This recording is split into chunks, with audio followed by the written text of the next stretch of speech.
Olá, amigos e amigas do esporte, satisfação em reencontrar a todos e a todas que nos prestigiam com sua audiência nesse nosso encontro. É hora de comentar. E vamos aos registros de hoje. Fundado dia 10 de julho de 1943, o Ferroviário Atlético Clube, aqui da capital Porto Velho, capital de Rondônia, completou 80 anos no dia 10 desse mês de julho de 2023. Com as cores do Fluminense do Rio de Janeiro, o tricolor da capital rondoniense comemorou a data prestando homenagens a personalidades que ajudaram a construir a sua história em 8 décadas de existência. O Ferrim, ou o tricolor da Madevia, como a sua torcida o chamava, e o chama ainda, né, quando ia aos estádios, conquistou nesses anos de existência o Copão da Amazônia de 1980, competição que era disputada pelos campeões do Amapá, de Roraima, do Acre e de Rondônia, e conquistou também 18 títulos de campeão rondoniense no período áureo do futebol amador, que era um amador semiprofissional. Isso quando Rondônia era território federal e nos primeiros anos que passou a Estado. Outra notícia bacana, boa de se trazer hoje, é a conquista pelo Esporte Clube Genos, no domingo, agora, dia 23 de julho, do título estadual de campeão sub-13 da temporada de 2023. São essa promovida pela Federação de Futebol do Estado de Rondônia. Para ficar com o título, o Genos venceu o Clube Atlético de Cacoal por 5-1 em jogo que foi realizado em Vilhena, no estádio Portal da Amazônia. Quem também conquistou título de campeão foi o Saint-Germain de Ji-Paraná, pelo placar de 3-1. O Saint-Germain venceu o Porto Velho, aqui da capital, no final do campeonato sub-11 e conquistou a taça de campeão da temporada 2023. Um detalhe, com relação aos jogos do sub-11, é bom dizer que eles são realizados em campo reduzido, campo com medidas de 75 por 55 metros, e jogam com bola mais leve, isso para poder facilitar, lógico, o desempenho da garotada. Outro registro de vitória, hoje, que nós trazemos aqui para o nosso encontro, é o do time de handebol feminino juvenil da Escola João Bento da Costa, aqui de Porto Velho, que garantiu vaga para a fase estadual dos Jogos Escolares de Rondônia, o JOE, que vão ser realizados em Cacoal nos dias 3 e 8 de agosto. A equipe do João Bento da Costa, a equipe de handebol feminino, é tricampeã do macro regional de Porto Velho. Na fase aqui da capital, a equipe derrotou o Major Guapindaia pelo placar de 20-13 no jogo final. Sobre o resultado desse jogo e o sucesso do time, Inaldo Lacerda, que é um dos técnicos da equipe, disse que já fazem anos que foi começado um trabalho na escola. E são tricampeões do pré-joé feminino e também do masculino. E que no João Bento da Costa, lá eles fazem atletas, porque, segundo o Inaldo, não existe peneiras para selecionar atletas.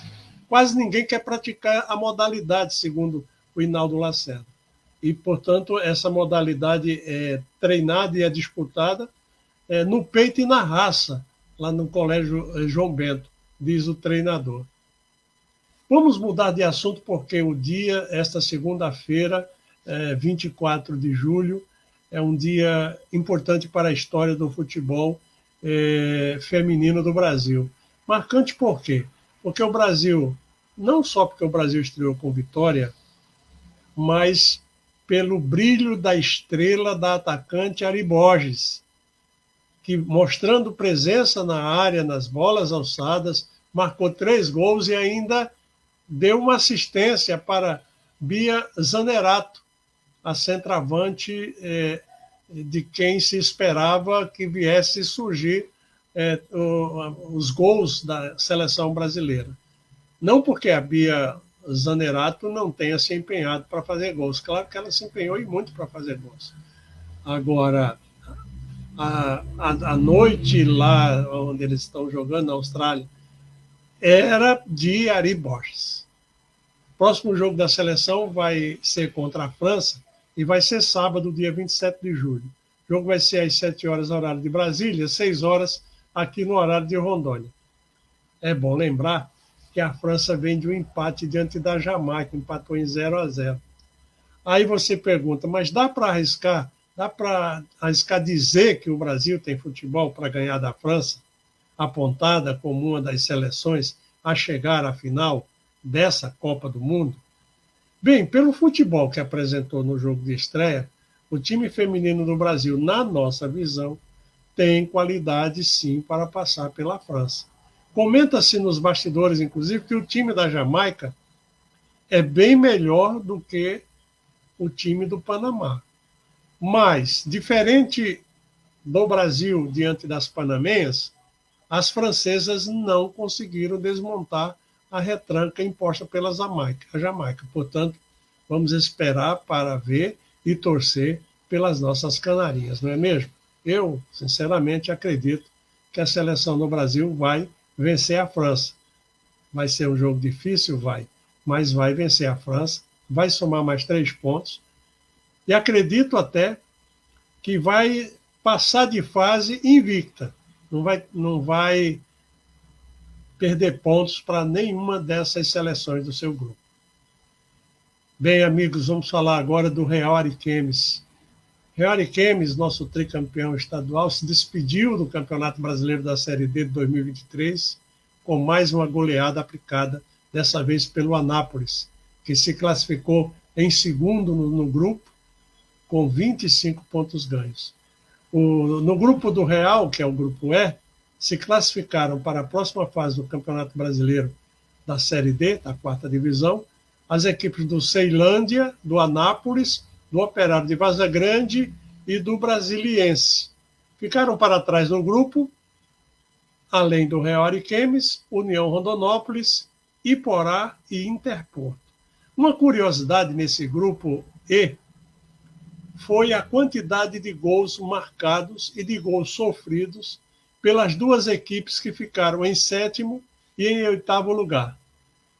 Com um ponto a mais que o Real Ariquemes, o Interporto somou 6 pontos, ele ficou em sétimo lugar. Porém, marcou um gol a menos que o Real Ariquemes, que ficou em oitavo lugar com 5 pontos. Imagine, o Real Ariquemes que sofreu tantas goleadas nessa reta final da competição, marcou 5 pontos, ficou em oitavo lugar, porém fez um gol a mais. O Interporto marcou 3 gols na competição. 3 gols na competição. E sofreu, sabe quantos? 47 gols.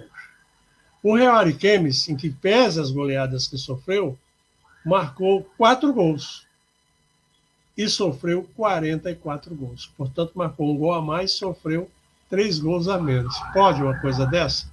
O saldo negativo de gols do Real, portanto, foi menor que o saldo de gols negativos do Interporto. São os números do futebol, não é verdade? Vamos falar agora do Rondoniense Sub-20, a próxima competição que nós vamos ter aqui no estado, promovida pela Federação Rondonense de Futebol. Competição essa que os próprios clubes e o Departamento de Competições da Federação chegaram a uma conclusão de que deveria ser realizado agora, antes da realização do campeonato da segunda divisão, que vai apontar quais os clubes que vão ascender, vão subir para disputar a Série A de 2024, numa vaga restante que sobrou aí do rebaixamento, sobrou não, uma vaga do rebaixamento do Rondoniense Social Clube, e outra vaga que é por até então, do União Cacoalense, que até agora não confirmou a sua participação na competição. Então, nessa segunda-feira, 24 de julho, aconteceu a reunião do Conselho Arbitral dos clubes que vão disputar o Campeonato Rondoniense Sub-20 da temporada 2023. E as surpresas quais foram? Uma nem é tanto surpresa. As surpresas são a ausência do Real Ariquemes na disputa, já era de se imaginar pela crise que enfrenta o Real Ariquemes. Agora, a surpresa mesmo é a presença do Rondoniense Social Clube. Por quê? porque até então o Rondonense Social Clube não figurava entre os clubes que iam disputar o campeonato, enquanto que o Rolim, o Real, figurava entre as equipes que iam disputar o campeonato, pelo menos manifestou o interesse, mas não está inscrito. Quais são as equipes que vão disputar? 6. O Rolim de Moura, Esporte Clube, lá da cidade de Rolim de Moura, o Porto Velho, o Rondoniense Social Clube, o Gi Paraná, o San Germán e o Atlético de Cacoal. Pode considerar também, como surpresa, a ausência do Guaporé. O Guaporé que fez uma boa campanha, inclusive, esse ano. Então, essas 6 equipes, repetindo, Rolim de Moura, Porto Velho, Rondoniense, Gi Paraná, San Germán e Atlético Cacoal, são as equipes que vão disputar o título e a vaga para a Copa São Paulo. As equipes foram distribuídas em 2 grupos, sendo um grupo formado pelo Rolim de Moura, o Porto Velho e o Rondoniense, e o outro grupo formado por Gi Paraná, San Germán e Atlético de Cacoal. Os dirigentes decidiram, junto ao Departamento de Competições da Federação, que na primeira fase os jogos serão de ida e volta nos grupos, classificando as 2 equipes melhor colocadas em cada grupo. Essas equipes passam para a fase semifinal, onde haverá um cruzamento olímpico, aquele cruzamento primeiro versus 4, segundo versus terceiro, com jogos de ida e volta entre as equipes. Aí classificam-se para a final 2 equipes, que também vão se enfrentar em jogos de ida e volta. Ou seja, primeiro contra quarto, depois do jogo de volta, classifica um, segundo versus terceiro, depois do jogo de volta, 2 jogos, classifica outro. Então, os 2 finalistas também disputam o título em 2 jogos de ida e volta. Uma pergunta sobre essa competição, ainda sem resposta, é a seguinte: o vice-campeão terá vaga na Copa São Paulo? Até agora eu só ouvi falar que vaga para a Copa São Paulo está garantida apenas para o campeão sub-20. Embora haja 2 vagas, acredita-se que o vice-campeão terá a segunda vaga, poderá ter a segunda vaga, mas só se falou até agora em vaga para a Copa São Paulo do campeão sub-20. Chegamos ao final do nosso encontro e esperamos que vocês tenham gostado dos assuntos que selecionamos. Se gostaram, curtam, dêem um like, compartilhem com seus grupos, porque isso ajuda muito ao canal. Até o nosso próximo encontro, é hora de comentar, e uma ótima semana para todos e para todas.